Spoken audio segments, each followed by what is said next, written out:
You ask Tiger to solve. This deals with linear equations with one unknown.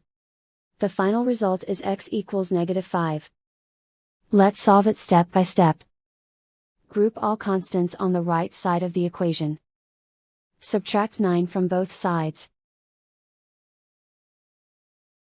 Simplify the arithmetic.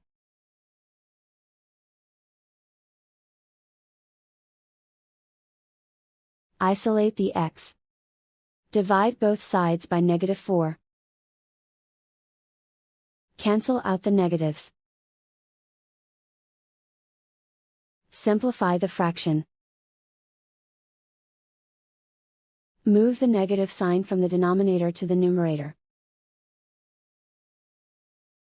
Find the greatest common factor of the numerator and denominator. Factor out and cancel the greatest common factor.